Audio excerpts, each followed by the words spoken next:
बिस्मिल्लाहिर्रहमानिर्रहीम अल्लाहुम्मा सल्ली अला मुहम्मद सल्लल्लाहु तआला अलैहि वसल्लम। अस्सलामु अलैकुम, वेलकम टू 365 डिग्रीज ऑन 365। ख़वातीन और हज़रात, इस वक्त जब हम ये प्रोग्राम कर रहे हैं, इजराइल का हमला शिद्दत इख्तियार करता जा रहा है। ईरान पर इस वक्त इजराइल की एयरफोर्स अटैक कर रही है। 20-30 के करीब इस वक्त उनके जंगी तैयारे इस अटैक में हिस्सा ले रहे हैं और ईरान अपने मिसाइल सिस्टम के तहत अपना दिफा कर रहा है। और हम ये भी जानते हैं कि इजराइल इस वक्त सिर्फ ईरान पे हमला नहीं कर रहा, जो भूख से बिलखते हुए तड़पते हुए फ़लस्तीनी इमदाद या खाना जमा करने के लिए उस मकाम पे पहुंचते हैं जहां पे सामान बांटा जा रहा होता है, तो फिर इजरायली छुपकर उनके ऊपर गोलियां बरसाते हैं। आज भी 50 से ज़ायद फ़लस्तीनियों को शहीद किया गया, कल भी किया गया। हर रोज़ 50-100 फ़लस्तीनी शहीद हो रहे हैं। 60,000 से ज़ायद फ़लस्तीनी शहीद हो चुके हैं। इजराइल का इस वक्त जुल्म जारी है। और आज एक बात मौलाना फजलुर रहमान साहब ने कही, जिसकी मैं यकीनन तायीद करूंगा। वो कहते हैं कि ईरान इजराइल को जवाब दे रहा है तो हाथ रोके जाते हैं, पाकिस्तान भारत को जवाब देता है तो हाथ रोके जाते हैं, मुसलमानों का कत्लेआम किया जा रहा है तो किसी के हाथ नहीं रोके जाते। और ये भी फजलुर रहमान साहब ने कहा कि हमें खुलकर ईरान की अब सपोर्ट करनी चाहिए। लेकिन हम ये भी जानते हैं कि पाकिस्तान कि फील्ड मार्शल साहब ने मुलाकात की डोनाल्ड ट्रंप से, बहुत इंपॉर्टेंट मुलाकात थी, बहुत अच्छा इसका एक बाद में रिस्पांस भी आ रहा है, लोग इस पर अच्छा फीडबैक भी दे रहे हैं यकीनन।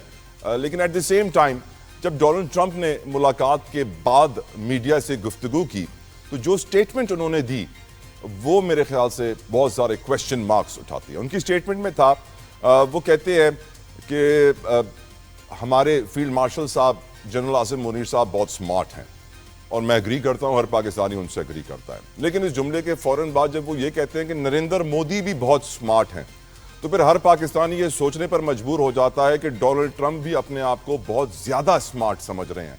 लेकिन इस इंफॉर्मेशन और टेक्नोलॉजी के दौर में अब हर कोई सब कुछ समझने लग गया है, कॉमन सेंस बढ़ रही है और 2+2 करना लोग सीख जाते हैं और उसके बाद इस रिजल्ट पे पहुंचते हैं। जो रिजल्ट मैंने आपको गुज़िश्ता रोज़ प्रोग्राम में दिया था कि चाहे वो नेतन्याहू हो, चाहे वो डोनाल्ड ट्रंप हो, चाहे वो नरेंद्र सिंह मोदी हो, तीनों एक ही टीम का हिस्सा हैं जो मशरिक वुस्ता मिडिल ईस्ट का एक नया नक्शा लेकर आए हैं और नया नक्शा बनाना चाहते हैं। मैं आपको बताना चाहूंगा कि इसका एक सबूत हमें आज नेतन्याहू साहब ने भी दे दिया है। उन्होंने अपने बयान में ये कहा है कि जो ड्रोन्स ईरान भेज रहा है इजराइल पे हमला करने के लिए, अमरीकी फाइटर पायलट्स उनको गिराने में हमारी मदद कर रहे हैं, अमरीका के फाइटर जहाज उसमें इस्तेमाल हो रहे हैं। हेंस प्रूवन, इससे साबित हो जाता है कि दिफा के लिए तो अमरीकी फौज इस वक्त इजराइल के लिए साथ साथ लड़ रही है, इजराइल के साथ लड़ रही है, मिशंस कर रही है साथ दिफा में। अब इंतजार किया जा रहा है कि अटैक में कब अमेरिकन मिलिट्री शामिल होगी, क्योंकि जब अमेरिकन मिलिट्री अगर अटैक में शामिल हो गई ईरान के, तो हम जानते हैं कि आज भी चीनी सदर शी जिनपिंग ने रशियन प्रेसिडेंट व्लादिमीर पुतिन से टेलीफोन पर रब्ता किया है और यही सिचुएशन डिस्कस की है। आज भी हम जानते हैं कि कतर के वली अहद तमीम साहब ने भी जर्मन चांसलर से फ़ोन पर रब्ता किया है, इस इशू पे बात की है। लेकिन मैं ये सोचने पर मजबूर हुआ कि अमरीका, जो कि इस वक्त जो रिपोर्ट्स आ रही हैं उसके मुताबिक 51,000 से ज़ायद की फ़ौज मिडिल ईस्ट में रखे हुए है, डिप्यूट किए हुए है, और मुसलमान मुल्कों में ही किए हुए। मैं आपको बताना चाहूंगा, सऊदी अरब में इस वक्त 2,000 से ज़ायद अमरीकी फौजी मौजूद हैं, उर्दन जॉर्डन में 3,000, मिस्र में 6,000, कोयत में 10,000, कतर में 10,000, मुत्तहदा अरब अमारात में 5,000, बहरीन में 4,700, इराक में 2,500, शाम में 900, तुर्किया में 1,700। न सिर्फ ये, अगर मैं आपको बताऊं कि मुत्तहदा अरब अमारात में अमेरिकन एयरफोर्स 1 की 380th एयर एक्सपीडिशनरी विंग मौजूद है, जिसमें 10 स्क्वाड्रंस ऑफ एयरक्राफ्ट हैं, यानी 200 से ज़ायद जहाज हैं। ड्रोन्स का बड़ा एक हेडक्वार्टर यूएई के अंदर उनकी एयरबेस पे मौजूद है, जहां से reconnaissance, intelligence, combat support operations और ड्रोन्स को भी ऑपरेट किया जाता है। इसके अलावा हम ये भी जानते हैं कतर के अंदर 100 से ज़ायद एयरक्राफ्ट जंगी तैयारे अमरीका के मौजूद हैं और बेसिस कतर की इस्तेमाल हो रही हैं, उर्दन की बेसिस इस्तेमाल हो रही हैं, इराक के अंदर 2 बेसिस इस्तेमाल कर रहे हैं अमेरिका, कोयत के अंदर कई बेसिस इस्तेमाल की जा रही हैं, बहरीन के अंदर अमरीकी नेवी का बेड़ा मौजूद है, 5th fleet central command US naval forces.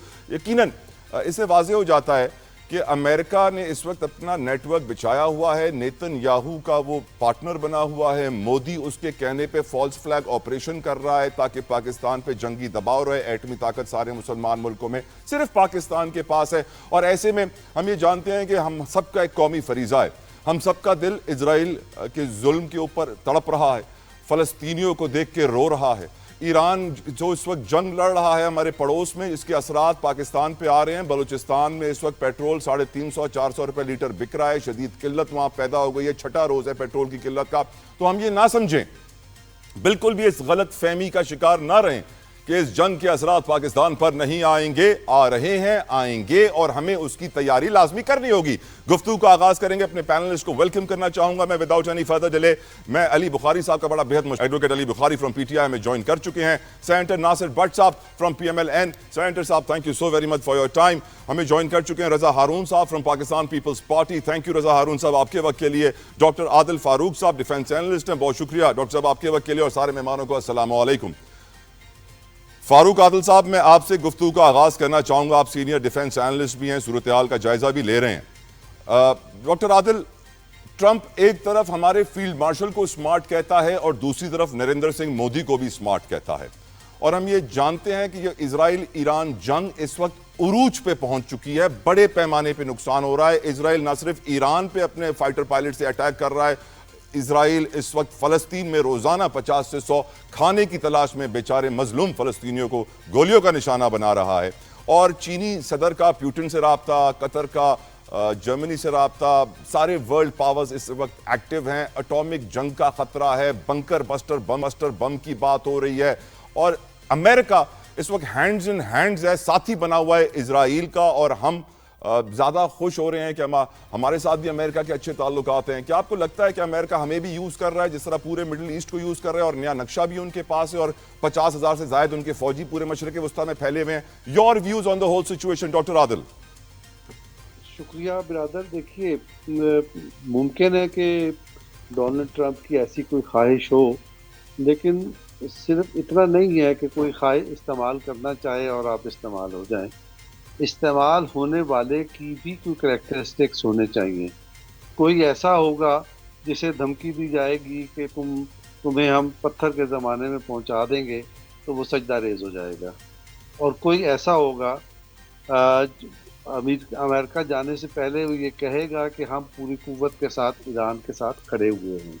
और सिर्फ ये नहीं हुआ, फिर ये भी हुआ कि इस मुलाकात से 2-3 घंटे पहले वफाकी काबीना का इजलास हुआ, और वफाकी काबीना के इजलास से खिताब करते हुए वज़ीर आज़म शहबाज शरीफ ने ये कहा कि हम ईरान के साथ खड़े हैं, और जौहरी ताकत का हसूल ईरान का हक़ है, और हम इस हक़ को तस्लीम करते हैं। और हम ये भी कहते हैं कि मसले का हल जंग नहीं है। हम ये समझते हैं, मैं वज़ीर आज़म की बात कर रहा हूँ, कि मसले का हल सिफारती ताल्लुक और सफारती एक्टिविटी है, इसके बगैर मसला हल नहीं हो सकता। ये बात हुई, और फिर ये बात भी हुई कि जैसे ही फील्ड मार्शल मुलाकात के बाद आए, तो उसके बाद एक और स्टेटमेंट भी आया। वो स्टेटमेंट ये था, डोनाल्ड ट्रंप ने ये कहा कि मैं अब भी ये महसूस करता हूँ कि डील हो सकती है। और फिर उसके साथ एक और ख़बर भी आई, वो ये कि जुमे को ब्रसेल्स में 4 यूरोपीय मुल्कों के वज़राए ख़ारजा ईरान के वज़ीर ख़ारजा से मुलाकात करेंगे, और इस पर मामलात को आगे होंगे। तो मैं ये समझता हूँ कि ये जो एक डेडलॉक था वो टूटा है, और मामलात अमन की तरफ आगे बढ़ रहे हैं। और मैं यकीन रखता हूँ कि इसमें पाकिस्तान का किरदार भी शामिल है। कोई पाकिस्तान को इस्तेमाल करना चाहे ना चाहे, ये उसकी मर्ज़ी है। हम किसी के लिए इस्तेमाल होने के लिए नहीं हैं, हम पाकिस्तान के लिए इस्तेमाल होंगे, और पाकिस्तान फर्स्ट है, और यही पाकिस्तान की पॉलिसी है। ये इस मुलाकात से पहले भी इस पॉलिसी का ऐलान किया गया। फील्ड मार्शल आसिम मुनीर ने भी ये ऐलान किया, वज़ीर आज़म ने ऐलान किया, काबीना ने, पार्लियामेंट के दोनों ऐवानों ने, और हमारी। लेकिन डॉक्टर साहब, सिफारती अमल वहां कामयाब होगा ना जब दोनों तरफ सिफारती कोशिशें की जाएंगी। ताली तो 2 हाथों से बजती है। इजराइल तो जंग तो नहीं कर रहा, नस्ल कुशी कर रहा है, वहां पे हमारी सिफारती अमल 0 रहा, कोई मुसलमान मुल्क इजराइल को रोक नहीं पाया। क्या अब भी हम सिफारती अमल की ही ख्वाहिश रखें या कोई और रास्ता ढूंढें? 2 साल तो हो गए नस्ल कुशी को सर। मैं हिस्ट्री पढ़ा हूँ, मेरी हिस्ट्री, पाकिस्तान की हिस्ट्री हमें ये बताती है सर कि टीपू सुल्तान से लेकर 1857 तक और तहरीक मुजाहिदीन जो सैयद अहमद शहीद की थी, ये सारे बुजुर्ग, सिराजुद्दौला, टीपू सुल्तान, सैयद अहमद शहीद, शाह इस्माइल शहीद और 1857 के हीरोज, ये सारे हमारे सर के ताज हैं जिन्होंने अपनी जान कुर्बान की और अपने वतन की आज़ादी के लिए काम किया। लेकिन हिस्ट्री ये बताती है, और सर सैयद अहमद खान और अल्लामा इकबाल ये सवाल करते हैं कि क्या उन जंगों के नतीजे में मंजिल करीब हुई या दूर हुई। तो जो सर सैयद की थ्योरी ये है कि जितना आप लड़ते रहेंगे, आप मंजिल से दूर होते रहेंगे। और इकबाल ने बाअंदाज़े दिगर कहा कि आपको पॉलिटिक्स पे आना है, और फिर वो कायद आज़म को लेके आए और कहा कि मैं इसका एक अदना सिपाही हूँ। किस तरफ आपको लेके आए? पॉलिटिक्स की तरफ। तो जो एक जारे ताकत है गजा में, हम दो चीजों को वैसे मिक्स कर रहे हैं, सियासत और ईरान को सिफारत और को। गजा को। गजा में जो गासिब ताकत है जो लोगों पे जुल्म ढा रही है, क्या हम उसके जुल्म का मुकाबला उसी ताकत से गजा में कर सकते हैं? अगर कर सकते हैं तो बिस्मिल्लाह, हमें लड़ना चाहिए। फिर क्यों नहीं लेकिन लड़ अगर रहे? नहीं हमारे कर पास ज्यादा सकते तो फिर ताकत है हमारे इजराइल से बुजुर्गों सर। ने तो फिर अब तक हमें उसको विलियमेट कर देना चाहिए था।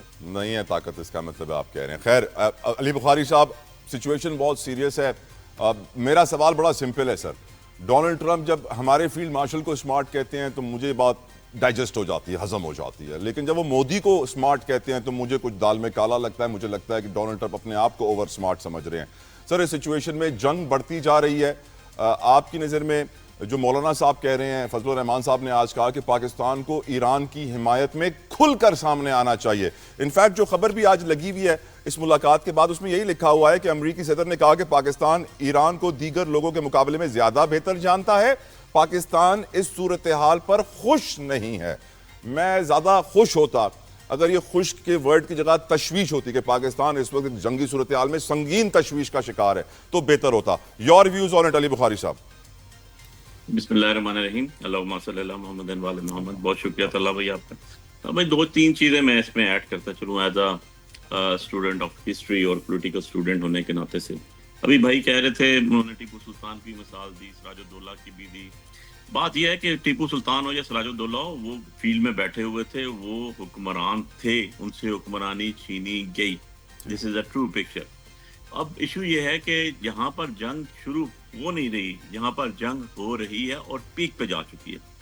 क्या आप ये कहें कि जी इतने लीडर्स मारे गए ईरान के, ईरान जंग लड़ रहा है और इजराइल के अंदर भी तबाही हो रही है, तो आप कहेंगे कि जी विद इन नेगोशिएशन हो। मैंने अपनी जिंदगी में एटलीस्ट 45 ईयर्स में मैंने नहीं देखा कि नेगोशिएशन से कोई चीज़ तय कर दी गई हो। अगर हम आज़ाद कश्मीर की बात भी करें तो 48 में लड़ के लिया गया था। सो ये भी एक ट्रू पिक्चर है। बट हालात, वक्त जो है वो आपको बहुत कुछ सिखाता भी है।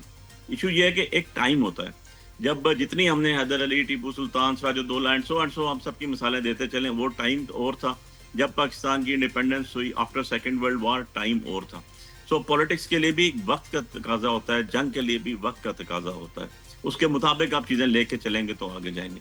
सेकेंड चीज़ मैं एक ऐड करूँ, मैंने as a student of history देखा और सुनी हमने ये बातें जिमी कार्टर के दौर पे, जब हेनरी किसिंजर पाकिस्तान को इन्वॉल्व करने आए, उसके स्पार्स थी।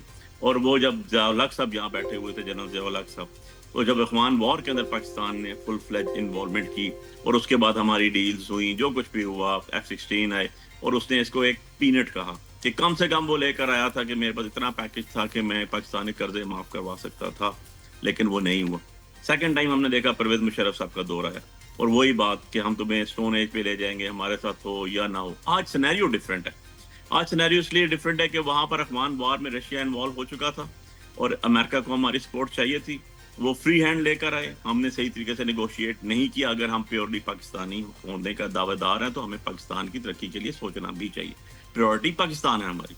नंबर 2, जब परवेज मुशर्रफ के पास फोन आया या बात की गई या स्टोन एज में ले जाएंगे, उस पर अमेरिका के ऊपर अटैच हुआ था। वॉर नहीं थी, वॉर अगेंस्ट टेरर थी, किसी मुल्क के अगेंस्ट नहीं थी। आज पोजीशन बड़ी डिफरेंट है। आज डिफरेंट ऐसे है कि ईरान के ऊपर जो अटैक वार है उसका डायरेक्टली इम्पैक्ट हम पे आना है, आ रहा है। आप जिस मर्जी हिसाब से ले जाएं, हमारे सैकड़ों किलोमीटर्स का बॉर्डर है, सैकड़ों किलोमीटर्स का। और वाहिद स्टेट रह गई है पाकिस्तान के अलावा जिसने ऑफिशियली आज तक, हम भी आज तक वहां खड़े हैं 1947 से, जो कहते थे मोहम्मद रजा का स्टेटमेंट थी अगेंस्ट इसराइल, और वो भी वहीं खड़े हुए हैं ऑब्वियसली इसराइल के अगेंस्ट। और उनका प्राइम दुश्मन जो है वो इसराइल है। हमारा प्राइम दुश्मन इसराइल सेकेंडरी चीज पे चला गया है। इंडिया पहले होता था हमेशा, द वर्स्ट एनिमी इंडिया रहा, हमने उससे जंगें लगी और इसराइल उसका सपोर्टेड, इंडिया को हमेशा उन्होंने सपोर्ट की। इवन जो भी पीछे इंसिडेंट हुआ उसके अंदर भी इसराइल के इन्वॉल्वमेंट बहुत ज्यादा है। अब आया चलता हूँ इसके दूसरे एस्पेक्ट की तरफ। आज डोनाल्ड ट्रंप साहब की जो बात आपने कही, देखें उनको अपना मफाद चाहिए, उनके एफिलिएशन पाकिस्तान के साथ से ज्यादा इसराइल के साथ है। उनको इसराइल जो है उसको सपोर्ट करना पड़ेगा और कर रहे हैं। कैसे? आप देखेंगे कतर की जितने भी अमेरिकन जो वहां पर पूरी बेस था उनका सारा खाली करा लिया गया, बहरीन के अंदर भी खाली हो रहा है। ऑन द अदर साइड बहुत सी चीजें उन्होंने शिफ्ट करके सऊदी अरब में लेके उठा के। तो मीनिंग वह है कि उन्होंने ईरान के इर्द गिर्द जितने जो यूएई के हवाले से और जितने भी अरब ममालिक हैं उन सब से अपनी चीजें वाइंड अप की। अब अगर हम इसको थोड़ा और फर्दर देखें तो आज की अभी की न्यूज मुझे जो मिली आपके प्रोग्राम से पहले, वो ये चाह रही थी कि ईरान के सफीर ने, जितने भी उनका फॉरेन मिनिस्टर है, उसने जितनी अरब लीग है, उन्होंने कहा जी अमेरिका को अगर किसी ने स्पेस दी तो हम वहां पर अटैक करेंगे, इसलिए आप लोगों ने अमेरिका को स्पेस नहीं देनी हम पे अटैक करने के लिए। तो पोजीशन यहां तक पहुंच चुकी है। अब इससे एक स्टेप आगे चला जाता हूँ। अभी आपने वो बी बंकर ब्लास्ट बम्स की बात की, इसराइल के पास तो नहीं है वो अमेरिका, और उसके इतना बड़ा भारी भरकम बम फेंकने वाला उनके पास एयरक्राफ्ट भी नहीं है। मैंने तो सारा रिसर्च किया, अगर आप वो बम्स हैं तो अमेरिका के पास हैं। वो जहाज डिलीवर कर सकते हैं तो दो किस्म के जहाज हैं, एक B-52 जो बहुत पुरानी टेक्नोलॉजी है अमेरिका की, which is easy to be hit from surface to air, go के बड़ी हाइट पे होता है वो, और एक जो है उनका B-2, ठीक है, जो अभी लेटेस्ट उनका वर्जन आया हुआ है। सो मतलब ये है कि अगर बंकर्स के अंदर, और इससे हटके मैं चीज ऐड करूं, क्योंकि सारी न्यूज हम देखते हैं उससे हमें बहुत सी न्यूज मिलती हैं, यूरोपियन न्यूज और आ रही है दो, और जो अरेबियन न्यूज है वो और आ रही है। तो आप जब इकट्ठा करते हो तो आपको बहुत सी चीजें उसके अंदर से मिलती हैं कि दो साइड्स थे ईरान की जो यूरेनियम के जिनके ऊपर इश्यूज चल रहे थे। एक का इंफ्रास्ट्रक्चर बाहर तबाह हुआ, दूसरा तो पहाड़ के अंदर जा ही नहीं सके, उसके तो अंदर वो चीज डिस्टर्ब ही नहीं हुई अभी तक। और जो इजराइल कहता है कि हमने तो अली साहब आप अग्री करते हैं ना कि नेतन्याहू, मोदी और ट्रंप एक ही टीम का हिस्सा हैं? मैं एग्री करता हूँ जी। और डॉक्टर आदिल आप भी एग्री करेंगे इस पॉइंट से मेरे सर? मैं इसमें तला भाई सर जी करें बुखारी साहब, सिर्फ एक चीज ऐड कर दूं, नेतन्याहू और जो ट्रंप है definitely they are on a single page. On the other side Modi के साथ भी उनके एफिलिएशन बहुत ज्यादा है, हमें भी उन्होंने जरूर ट्रंप साहब ने रखा हुआ है क्योंकि हम उनकी जरूरत है। अदरवाइज चाइना उनके अगेंस्ट है, चाइना से हमारी एफिलिएशन है, ईरान उनके अगेंस्ट है, ईरान से हमारी एफिलिएशन है, इजराइल उनका जो है बहुत बड़ा हामी है, हमारी इजराइल से कोई टर्म्स, कोई आज तक हमारी ट्रेड ही नहीं है उसके साथ, हम कर ही नहीं सकते, हम रिकॉग्नाइज ही नहीं करते। इंडिया के साथ उसका सबसे बड़ा बिजनेस है, इंडिया हमारा वर्स्ट एनिमी है। सो इन ऑल दीज सर्कमस्टांसेस जो उसके दोस्त हैं वो हमारे जो हैं दुश्मन हैं, और जो हमारे दोस्त हैं वो उनके दुश्मन हैं। तो अब हमारा अलायंस कैसे होगा, कैसे चलेगा, ये अंडरस्टैंडेबल आएगा, कुछ दिनों बाद ही पता चलेगा, ये चीजें बहुत क्लियर होगी। और अदरवाइज इस जंग के अंदर आप देखें, मैंने कल शायद एक प्रोग्राम में कहा था कि मैं यहाँ से बाहर निकलता हूँ, मैं गाड़ी तक पहुंचने तक जितने लोग होते हैं और जितना भी आपका लोअर क्लास, मिडिल क्लास से लेके आपके टॉप तक चले जाएं, आप हिरार्की के अंदर चले जाएं, आप नीचे से लेमैन से शुरू करें, हर बंदा आपका इस टाइम जो है वो प्रो ईरान खड़ा हुआ, क्योंकि ऐसा ही हर पाकिस्तानी का दिल ईरान के साथ, फलस्तीन के साथ धड़कता है। मैं यही सवाल पूछना चाहूंगा सर, रजा हारून साहब मुझे ज्वाइन कर चुके हैं फ्रॉम पीपल साहब, थैंक यू सर आपके टाइम के लिए, अस्सलाम वालेकुम, बहुत शुक्रिया। रजा साहब क्या आप मुझसे एग्री करेंगे कि नेतन्याहू हो, मोदी हो, डोनाल्ड ट्रंप हो, ये तीनों लोग तो अलग अलग हैं, मुल्क अलग अलग हैं, लेकिन इनका नजरिया एक है, इनका टारगेट एक है, ये एक ही टीम का हिस्सा है। और मुझे हैरत इस बात पे होती है रजा साहब कि ट्रंप जब हमारे फील्ड मार्शल साहब को स्मार्ट कहता है तो इट्स ऑल राइट, मुझे बात समझ में आती है कि वो क्यों कह रहा है। जब वो मोदी को भी स्मार्ट कहता है तो मुझे लगता है ट्रंप यहाँ पे ओवर स्मार्ट बन रहा है। और नेतन्याहू कह रहा है कि हमारे दिफा में अमेरिकन जहाज इस्तेमाल हो रहे हैं, अमेरिकन पायलट इस्तेमाल हो रहे हैं, एडमिट भी कर रहा है वो। और हम ये भी जानते हैं कि अमेरिका अब सोच रहा है कि किस तरह वो अपने जहाज़ों को अटैक के लिए इस्तेमाल करे ईरान पे, और फिर चाइना भी बैठ के इंतजार कर रहा है, रशिया भी बैठ के इंतजार कर रहा है। फजलुर रहमान साहब कहते हैं पाकिस्तान को खुलकर सामने आना चाहिए। योर व्यूज रजा साहब?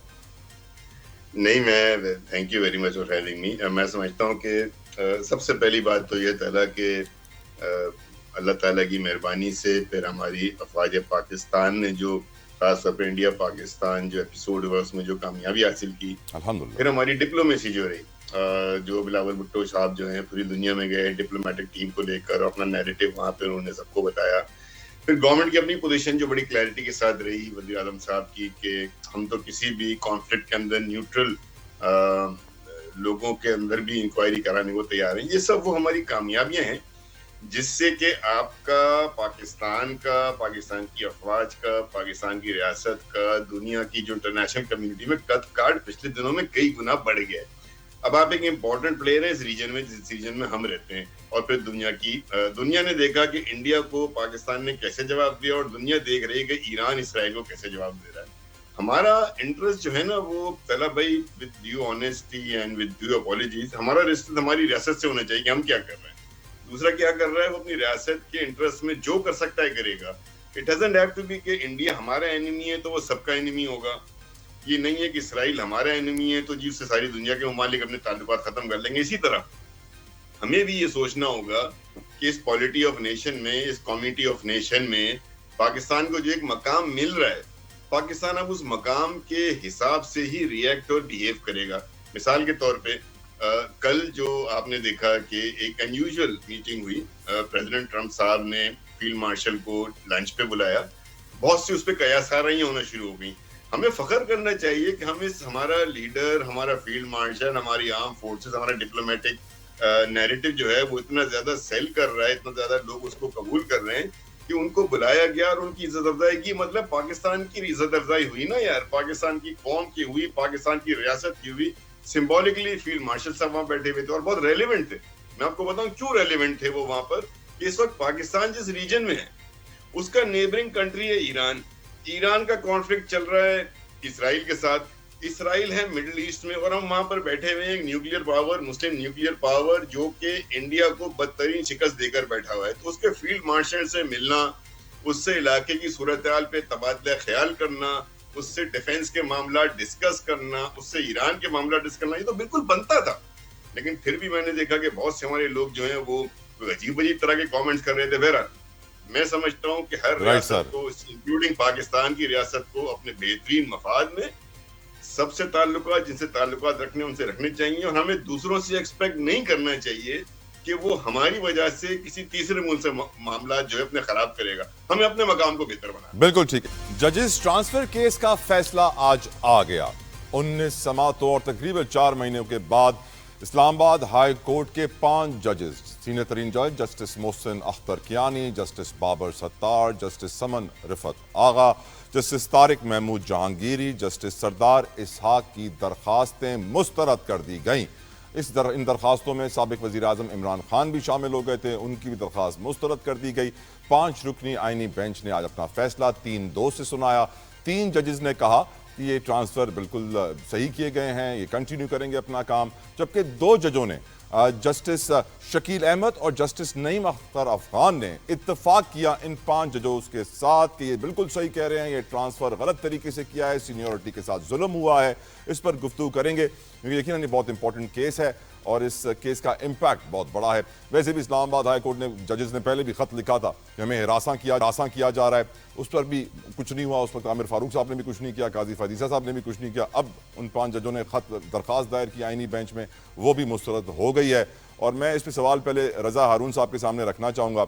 रज़ा साहब, आपकी नज़र में जो फैसला आज आया है, क्योंकि 5 जजों की दरखास्त है और ये कोई छोटे मोटे जज तो है नहीं, रज़ा साहब हाई कोर्ट के सीनियर तरीन जजेस हैं जिन्होंने दरखास्त की थी, और उन 5 की दरखास्त 2 आईनी बेंच के जजों ने इत्तेफाक किया कि ये सही कह रहे हैं, काम गैर आईनी हुआ।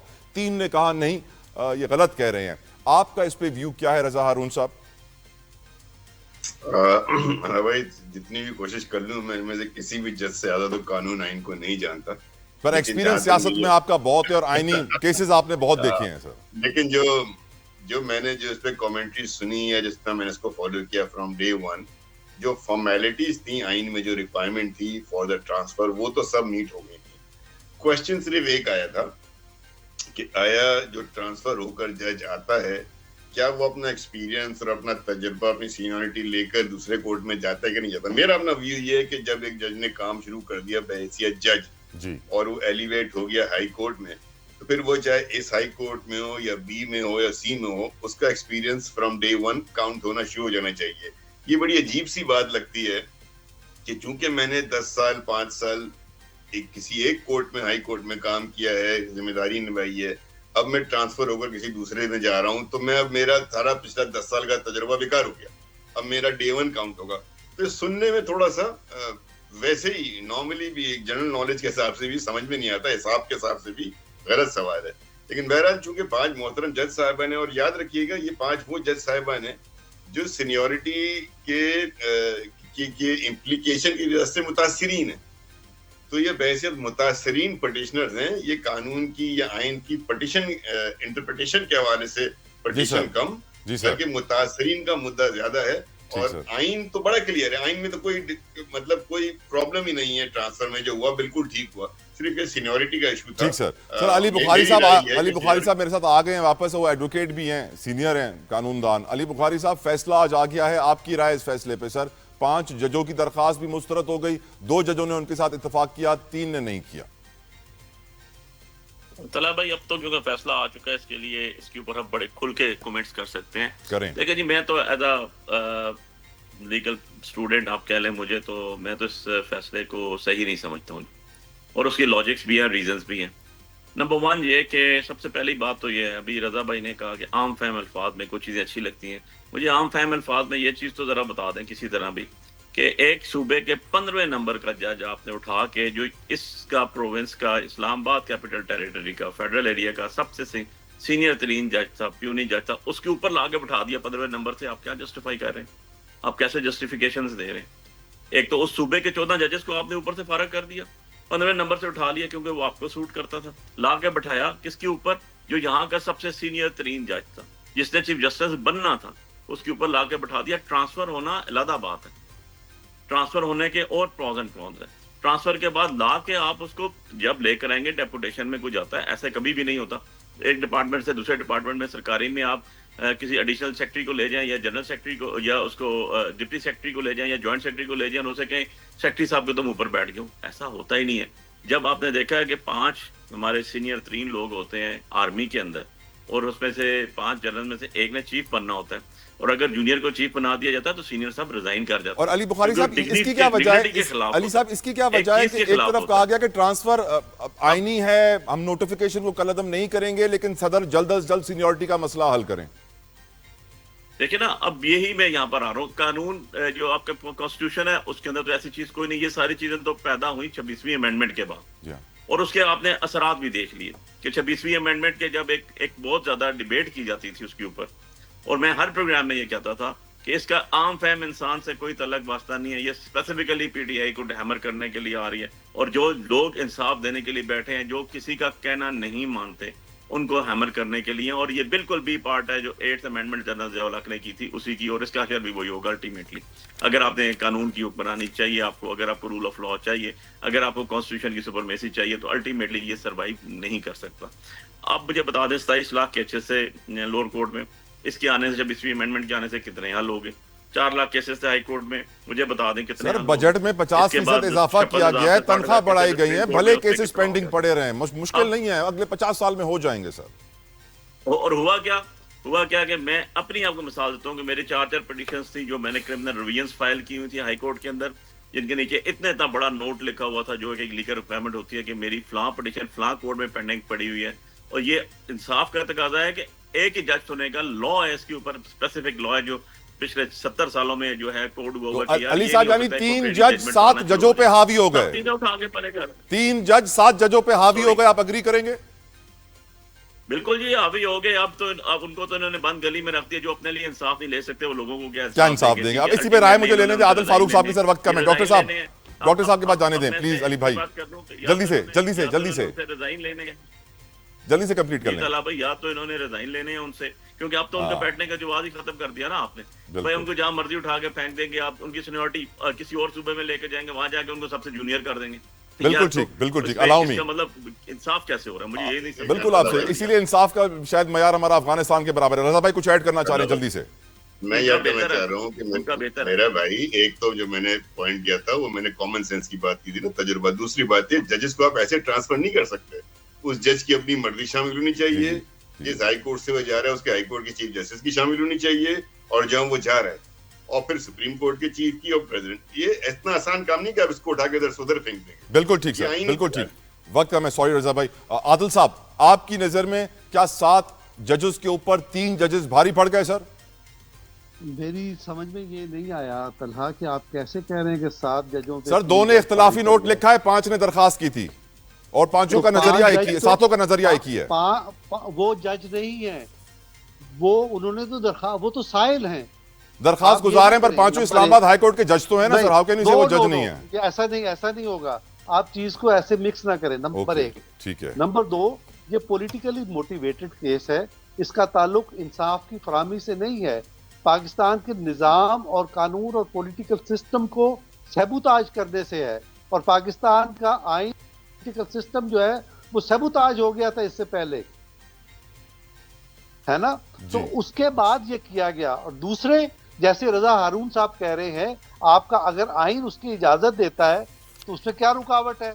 और सिर्फ पाकिस्तान में तो नहीं होता, दुनिया भर में होता है, आपके पड़ोसी मुल्क में भी होता है, जहाँ से ढूंढ के मिसालें हम लेके आते हैं और अदलिया में पेश करते हैं। देखिए, ये पॉलिटिकल मोटिवेटेड केस है, इसका ताल्लुक इंसाफ की फराहमी और आइन की हुक्मरानी से नहीं है।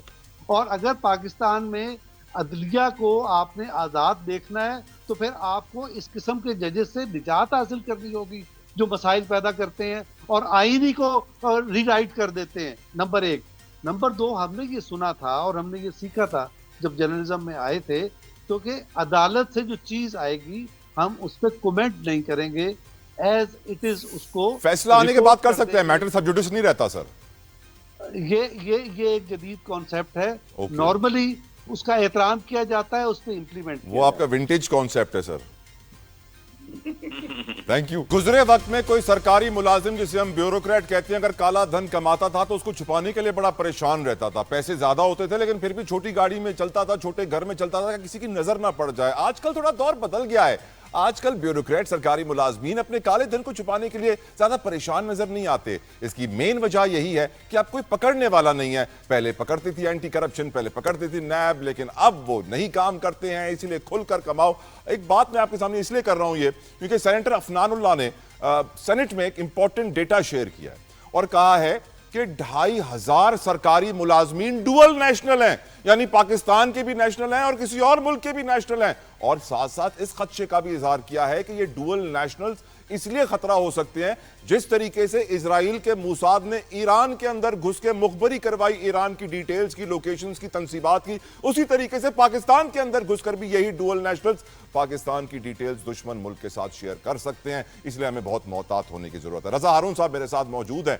रजा साहब, आपने जिंदगी सियासत को दी है, ब्यूरोक्रेट्स को पूरी जिंदगी देखा है। आज हम इस खतरे का इजहार कर रहे हैं कि ये जो डुअल नेशनल्स हैं, 2500 तो सरकारी अफसर हैं, 4 उसमें से फेडरल सेक्रेटरीज हैं। इमेजिन, सियासतदानों को तो बोलते थे सर सरेंडर कर दे अपनी डुअल नेशनलिटी, ब्यूरोक्रेट्स को आज हम नहीं बोलते हैं, तो उनकी वफादारियां किस तरफ होंगी? और साथ साथ उनके लिए पैसा भी बाहर भेजकर छुपाना आसान हो जाएगा, करप्शन भी खुलकर करेंगे। Your views on the whole situation Raza Haroon साहब? नंबर 1, आई डोंट थिंक ये एनालॉजी जो है ना वो कोई बहुत अच्छी है कि आप ड्यूल नेशनल को इन ब्लॉक आप ये कह दें कि वो जो है वो रिस्क है। ऐसा नहीं होना चाहिए। ड्यूल नेशनलिटी जो है, पाकिस्तान सिटीजनशिप एक्ट, मुझे याद नहीं, 14 या 18 कंट्रियों के साथ आपको एक लीगली एक अलाउड आपके पास। सर मुराद शाह डुअल नेशनल थे, उन्होंने सरेंडर किया था चीफ मिनिस्टर बनने के लिए, अगर आपको याद हो सर।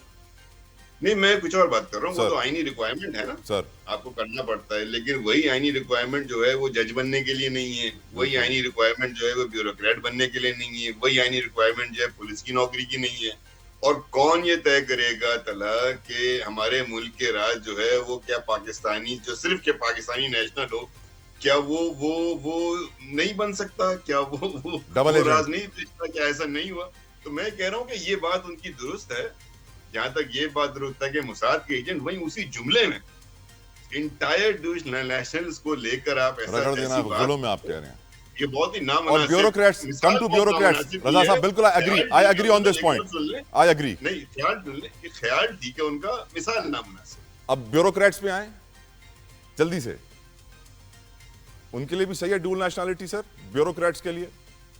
सर बात सही और गलत की नहीं, जब तक कानून इजाजत देता है ना तो यू कांट डू एनीथिंग। चलें, थैंक यू। मतलब आप गैर कानूनी काम तो नहीं है ना, अगर वो कोई गैर कानूनी काम कर रहे हैं यकीनन उस पर उनको बात करनी चाहिए, लेकिन क्या उनको आपकी नजर में ब्यूरोक्रेट्स की डुअल नेशनलिटी अलाउड होनी चाहिए in your personal opinion? I don't think कि फिर जजेस की भी होनी चाहिए, आई डोंट थिंक कि फिर जनरल्स की भी होनी चाहिए, आई डोंट थिंक कि किसी की होनी चाहिए। और फिर आई डोंट थिंक कि हम किसी भी ऐसे पाकिस्तानी को जो कि बॉर्न पाकिस्तानी है उसको हम इस बात की उसने किसी और मुल्क की नेशनलिटी एक्वायर कर ली लीगली, हम उसको किसी भी तरह की कॉन्डेमनेशन की तरफ बात करें, this is very very wrong. और जो मेरा नजरिया सर ब्यूरोक्रेटिक निजाम के ऊपर है कि अब करप्शन पे कोई पकड़ता नहीं, वो भी गलत है सर। नहीं, वो तो करप्शन एक बिल्कुल डिफरेंट सब्जेक्ट है ना। जो वैसे वो ब्यूरोक्रेट्स करप्शन करते हैं ना, पैसा ले जाते हैं बाहर। मुझे एक बात बताओ, इसी अफनान साहब पूछो, आपसे पूछ रहा हूँ, तो क्या जिसके पास पाकिस्तान पासपोर्ट है उसको अलाउड है ये करप्शन करे क्योंकि डुअल नेशनल नहीं है? ये तो मैं इसलिए कह रहा हूँ, ये मिसाल गलत दी है, बात ठीक कर रहे हैं उन्होंने, उसको कन्फाइन कर दिया है और खामखा मुसाद से भी जोड़ दिया, ये बहुत ही गलत तरीके का है। अब मुझे बताए ना, प्राइम मिनिस्टर नवाज शरीफ साहब के दोनों साहबजादे जो है डुअल नेशनल है, पर गवर्नमेंट ऑफिस बेरर तो नहीं है ना सर? नहीं तो खतरा तो हो गए ना भाई, उनके वालिद जो हैं, उनके चचा जो हैं वजीर आज़म है, तो इसीलिए मैं कह रहा हूँ कि आप या तो एक कानून बना लेना, आप पार्लियामेंट में बैठे हुए हैं, आप अफनान साहब जो हैं वो कानून पास कर दें, बात खत्म हो जाएगी। रूलिंग पार्टी को बिलोंग करते हैं, बिल्कुल ठीक। मैं आपका मैसेज उन तक पहुंचाता हूं। अफनान साहब, आप जो बात कर रहे हैं उस पर प्लीज आप रूलिंग पार्टी को बिलोंग करते हैं, कानून पास करवाइए। थैंक यू रजा हारून साहब, आपके वक्त के लिए बेहद मशकूर, शुक्र गुज़र वक्त तमाम होता है। सोशल मीडिया पर feedback, I will be waiting. अपना ख्याल रखिएगा, आई सी यू ऑन मंडे। अल्लाह हाफिज़।